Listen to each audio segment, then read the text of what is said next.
Here's something that might surprise you. When researchers interview people who've recovered from crystal meth addiction, nearly 100% of them say the same thing. If they could go back in time, they would never touch the drug in the first place. Not because of the legal consequences, not because of what their families went through, not even because of the health problems.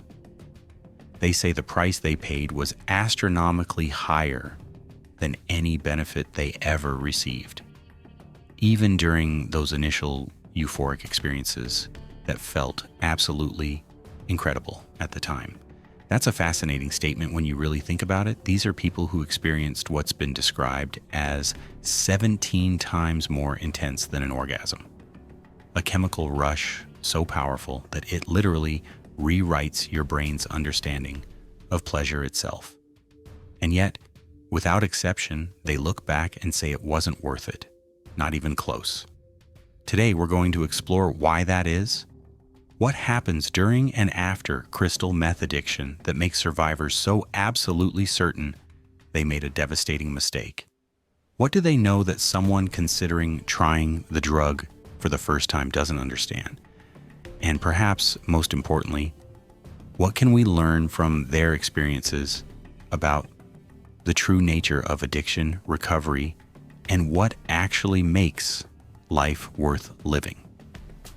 This isn't going to be a typical drug documentary where we show you the obvious external destruction. Instead, we're going to go deep into the internal experience, the psychological landscape that survivors navigate, and the hard-won wisdom they've gained through one of the most difficult journeys a human being can undertake. Whether you're trying to understand addiction, supporting someone in recovery, or simply curious about the human condition at its most vulnerable and most resilient, what you're about to hear will change how you think about drugs, choice, and the possibility of redemption. Let's begin. To understand why survivors are so emphatic that they'd never use again, we first need to understand what made crystal meth appealing in the first place. Because here's the thing, nobody starts using crystal meth because they want to destroy their life. They use it because it offers something they desperately want or need in that moment. And if we're honest about it, what the drug offers is incredibly seductive. Let's start with the most straightforward users, the performance enhancers. These are people who face brutal, unrelenting demands in their lives. Maybe they're running a small farm where animals need tending at 5 a.m. and fields need plowing until dark. Maybe they're long-haul truckers facing impossible delivery schedules. Maybe they're students facing examinations that will determine their entire future, or professionals in cutthroat industries where working 80-hour weeks is the baseline expectation. For these people, crystal meth isn't about partying or escaping reality. It's about being able to do what they need to do. It eliminates fatigue, sharpens focus, and extends their capacity far beyond normal human limits. In their minds, at least initially, it's a tool, a means to an end.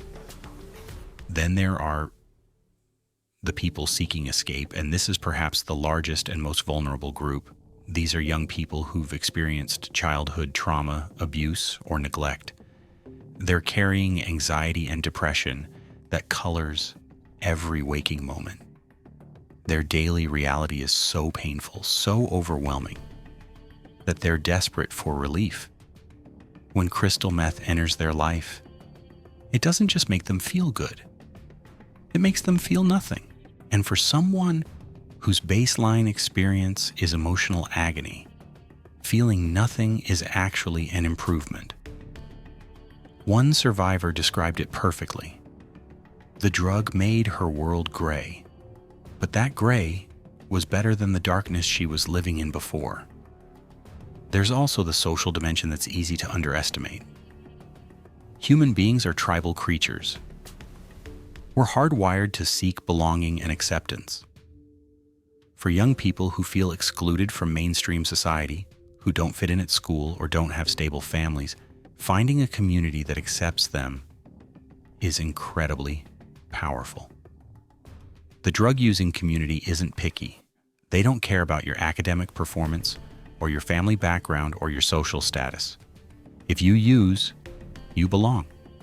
One survivor explicitly stated that through the drug, he never felt alone or excluded. The irony, of course, is that this community is built on a foundation of self-destruction, but that's not obvious when you're on the outside looking for a place to belong. And then there's the pure hedonistic appeal, particularly in party contexts. Crystal meth in club environments offers hours of intense energy, heightened sensory experience, and dramatically lowered social inhibitions. It makes music sound better, dancing feel effortless, and conversations flow naturally. For the sexually adventurous, the drug's powerful aphrodisiac effects and ability to extend encounters for hours makes it particularly attractive. In these contexts, users aren't thinking about addiction or consequences. They're thinking about the incredible night they're having right now. What all these different user groups have in common is this: they're getting something real from the drug. The performance enhancement is real. The emotional numbness is real. The sense of belonging is real. The euphoria is real. This is crucial to understand because if we dismiss the drug's effects as purely illusory, we miss the point entirely. The tragedy isn't that the drug doesn't work. The tragedy is that it works too well, and the price for those effects is catastrophically high. The survivors know this now. They've paid that price. They've seen both sides of the equation, and that's why they're so certain they'd never make the same choice again. So if the drug delivers these powerful benefits, why are survivors so unanimous that it's not worth it? The answer lies in what happens beneath the surface, in mechanisms that aren't obvious until it's far too late to reverse course easily. Let's talk about what's really happening in the brain during crystal meth use, because this is where the trap is set. When crystal meth floods your system, it creates a dopamine surge of 1,400% above your baseline. To put that in context, eating delicious food might give you a 50% increase. Sexual activity gives you about 80%. Cocaine, which is highly addictive, gives you 200 to 400%. Crystal meth gives you 1,400%. That's not just quantitatively different, it's qualitatively different. It's a level of dopamine activity that's completely outside the range of natural human experience. Here's where it gets insidious. Your brain is an incredibly, oddly sophisticated pattern recognition machine. It's constantly learning what's valuable and what's not, what to pursue and what to avoid. It does this largely through the dopamine system, high dopamine signals. This is important, this is valuable, remember this, do this again. The amount of dopamine determines how strongly that memory is encoded. A 1,400% surge doesn't just tell your brain this is good, it tells your brain this is the most important thing that has ever happened.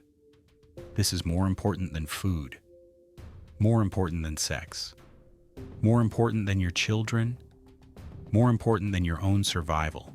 This isn't a metaphor or an exaggeration, this is literal. The neural pathways that govern survival behaviors are being hijacked and redirected. The mechanisms that evolved over millions of years to keep you alive and reproducing are now telling you that obtaining and using this drug is your highest priority. Survivors describe this as having cravings that feel as urgent and undeniable as extreme hunger or thirst. They're not being weak-willed. They're fighting against their own brain's survival systems. But it gets worse. The brain doesn't just encode this as important in the moment. It creates what researchers call an addiction memory. And this memory is stored in primitive regions of the brain that operate largely outside conscious control. Years after someone stops using, they can encounter a trigger, something that reminds them of their using days, and that addiction memory activates. Suddenly, they're experiencing intense cravings despite having been clean for years, despite having rebuilt their life, despite knowing intellectually that using would destroy everything they've worked for. The craving isn't logical, it's neurological. And there's still another layer. As the brain gets repeatedly flooded with artificial dopamine, it starts adapting. It downregulates dopamine production and reduces dopamine receptor density. This is tolerance. The same dose produces less effect, so users increase their dose. But they're chasing something that becomes increasingly impossible to catch. The original incredible high becomes unreachable because the brain has fundamentally changed its baseline functioning. Users find themselves needing the drug, not to feel good, but just to feel normal. Without it, they're operating far below their natural baseline. They're in a dopamine deficit that makes everything in life feel flat, meaningless, and colorless. Survivors describe this state with remarkable consistency. Food tastes like nothing. Music is just noise. Conversations feel empty. Activities that used to bring joy now bring nothing. This is anhedonia, the inability to experience pleasure, and it can persist for months or even years after stopping the drug. Imagine waking up every day to a world that's been drained of all color and flavor, where nothing brings satisfaction, where you can't feel happiness or contentment or joy. And you know that there's one thing that could make it all go away instantly. You know because you've experienced it. The drug is right there, available, calling to you. This is the hidden cost that nobody explains. When someone is considering that first use, they tell you about the risks of addiction in abstract terms. They show you pictures of people who physically deteriorated, but they don't explain this neurological trap. They don't explain that you're not just risking addiction, you're risking the fundamental rewiring of the neural systems that make life worth living. One of the most consistent patterns in survivor stories is this. Nobody thinks they're going to become addicted. Everyone believes they're different, that they're stronger, that they can control it. And initially, that belief seems justified. The early phase of crystal meth use often looks entirely manageable. Someone might use every few weeks, then every weekend. They're still going to work or school. They're maintaining their relationships. From the outside and even from the inside, it looks like recreational use, controlled use, safe use. But beneath the surface, the pattern is already establishing itself. The brain is already changing. Tolerance is already building. And what starts as a choice is slowly, imperceptibly becoming a compulsion. This progression is so gradual that users typically don't recognize what's happening until they're already deeply trapped. Let's walk through how this unfolds. The first shift is frequency. What started as occasional use becomes regular use. Every weekend becomes twice a week, becomes every other day, becomes daily.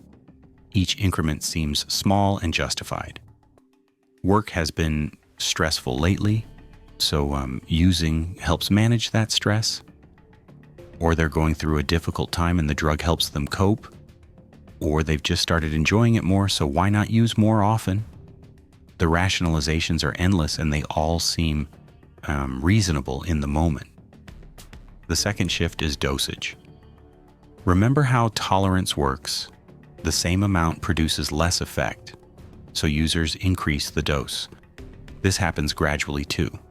A little bit more this time, then a bit more next time.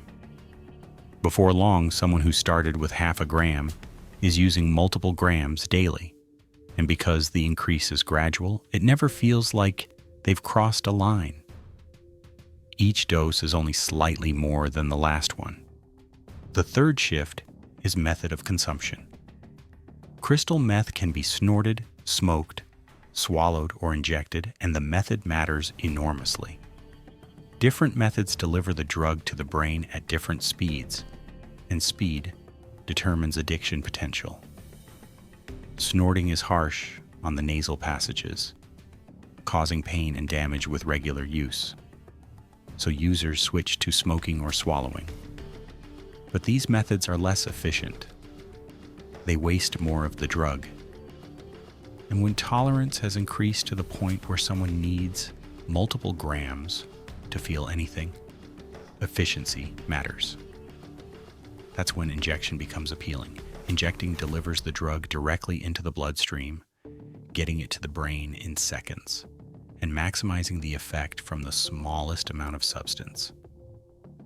It's the most efficient method, which also makes it the cheapest way to maintain an expensive habit. And it produces by far the most intense rush. Survivors describe the first time they inject as a point of no return.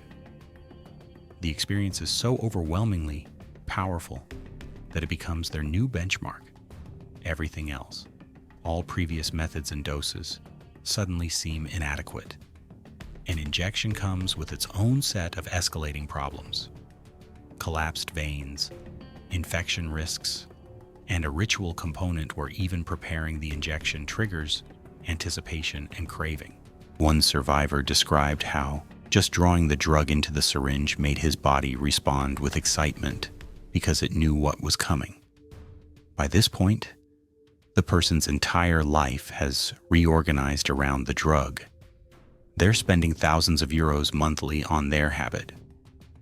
Legitimate employment becomes impossible because they're either too impaired to work or they're experiencing withdrawal symptoms that make functioning impossible.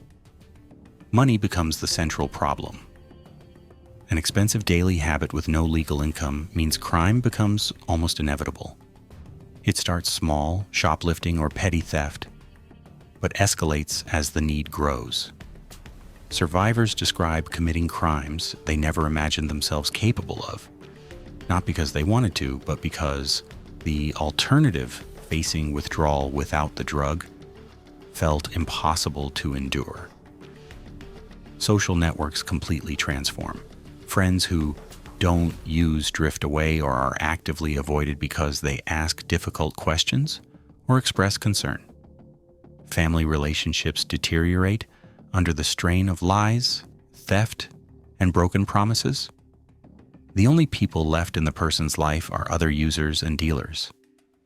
These relationships seem like friendships because they involve spending time together, sharing experiences, and mutual support of a kind. But they're fundamentally different from genuine friendship. They exist because of shared drug use. Remove the drug and these relationships dissolve because there's no authentic foundation beneath them. The survivor's perspective looking back on this progression is striking. They describe watching themselves make choices that at the time seemed rational and controlled, but in retrospect were obviously symptoms of advancing addiction. They describe a growing disconnect between what they told themselves and what was actually true. They tell themselves they could stop anytime, while simultaneously organizing their entire existence around obtaining and using the drug. They'd tell themselves they were functioning fine, while their life visibly crumbled around them. The illusion of control persisted long after control was lost. And that's part of what makes the trap so effective. You don't realize you're trapped until you try to leave and discover you can't. For most people struggling with crystal meth addiction, there comes a moment when the illusion finally shatters. When the cognitive dissonance between what they're telling themselves and what's actually happening becomes impossible to maintain. These moments vary dramatically from person to person. For some, it's a health crisis. For others, it's a legal consequence. Sometimes it's the loss of something precious. But the common thread is this: reality breaks through in a way that can no longer be denied, minimized, or explained away. One survivor described having a medical emergency where she suddenly couldn't speak. She knew what she wanted to say, but the words wouldn't come. She was experiencing a drug-induced neurological event serious enough that she called an ambulance and ended up in psychiatric care. Lying in that hospital bed, she received news that changed everything. She was pregnant. Suddenly, the cost wasn't just about her anymore. She was facing the reality of potentially bringing a severely damaged child into the world because of her drug use. That realization cut through all her rationalizations instantly. The decision to stop wasn't difficult anymore. It was obvious, essential, non-negotiable. Another survivor described recognizing suicidal ideation in himself. He realized he was deliberately overdosing, not caring whether he survived. He recognized that his body was failing, that he was physically deteriorating in ways that meant he didn't have much time left. And somewhere beneath the addiction, there was still a part of him that wanted to live. That part was small and quiet, easily drowned out by the craving, but it was there. And in a moment of clarity, he chose to listen to it. He decided he wanted something different, even though the path forward looked impossibly difficult. These moments of clarity are crucial, but they're not sufficient by themselves. The person recognizes they need to change, but wanting to change and being able to change are entirely different things. This is where the gap between perception and reality becomes most apparent. People who haven't experienced addiction often think recovery is simply a matter of making a decision and following through. Just stop using. Just say no. Choose differently. But for someone whose brain has been fundamentally rewired, whose survival systems have been hijacked, whose dopamine production has been suppressed, stopping isn't a simple choice. It's a battle against their own neurology. The physical withdrawal, while very real, is actually the easier part. Crystal meth withdrawal isn't typically dangerous in the way that alcohol or benzodiazepine withdrawal can be. People aren't at high risk of seizures or death. What they experience is extreme fatigue, sleeping for days or even weeks at a time, waking only briefly to drink water before falling back into exhausted slumber.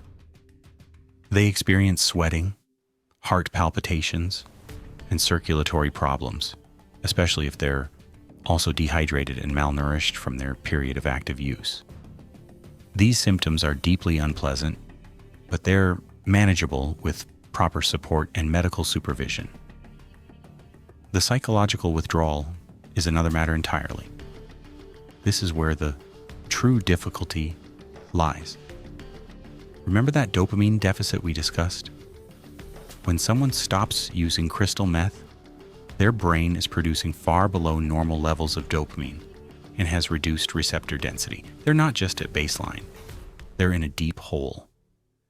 And that hole manifests as profound anhedonia. Nothing brings pleasure. Nothing brings satisfaction. Everything feels flat and meaningless. Music sounds like noise. Food tastes like cardboard. Social interaction feels hollow. Activities that used to be enjoyable now feel like empty motions. Combine this with the addiction memory that's constantly activating, creating intense cravings, and you have an almost impossible situation. The person is experiencing something that feels absolutely terrible, that makes life seem not worth living, and their brain is screaming at them that there's an immediate solution. Use the drug. That's all it takes. One hit, and all of this goes away. So what does effective recovery actually look like? What has to happen for someone to successfully break free from crystal meth addiction and build a sustainable, satisfying life without the drug? The answer is both more complex and more hopeful than you might expect. Let's break down the essential components. First, there's medical detoxification in a supervised setting. The purpose isn't primarily to manage physical symptoms, though that's part of it. The purpose is to create a protected environment where relapse isn't possible during those crucial first weeks. Someone detoxing at home is still surrounded by triggers. They still have access to the drug or to people who can provide it.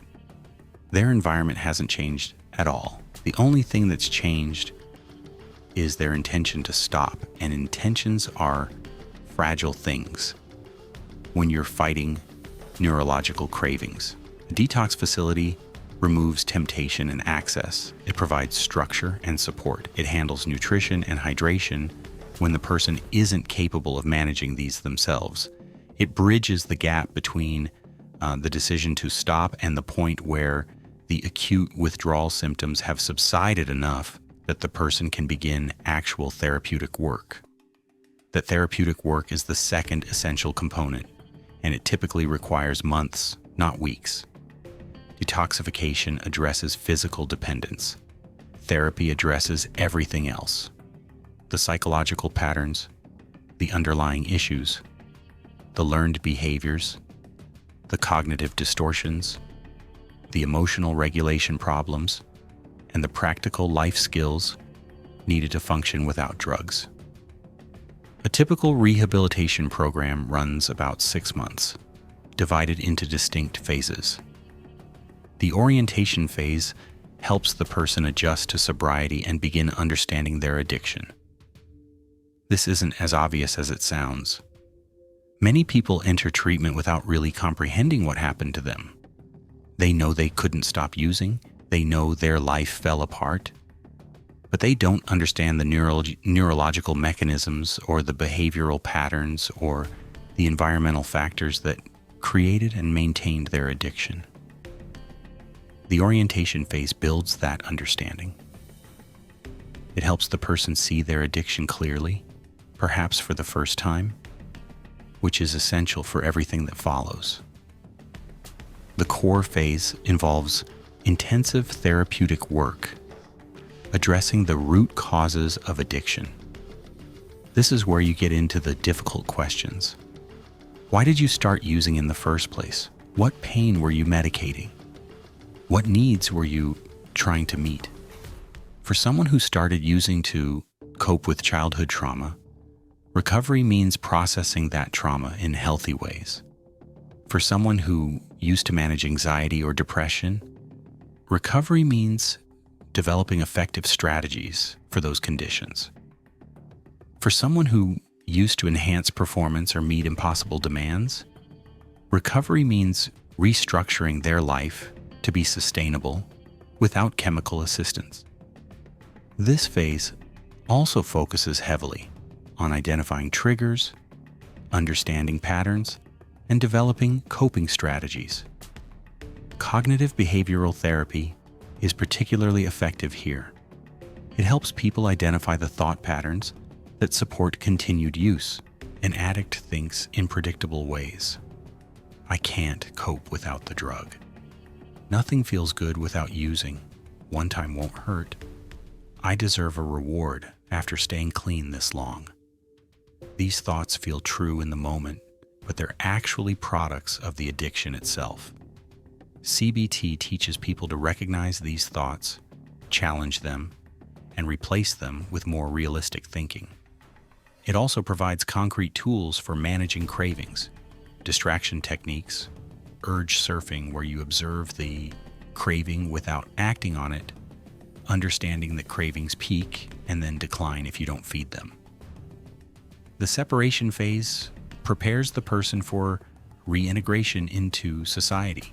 This is absolutely critical because the biggest predictor of relapse is returning to the same environment that supported the addiction in the first place. If someone completes detox and therapy and then goes back to the same neighborhood, the same social circle, the same stressors and triggers, relapse becomes almost inevitable. Effective treatment includes planning for this transition. Where will the person live? How will they support themselves? What will their social network look like? What will they do with their time?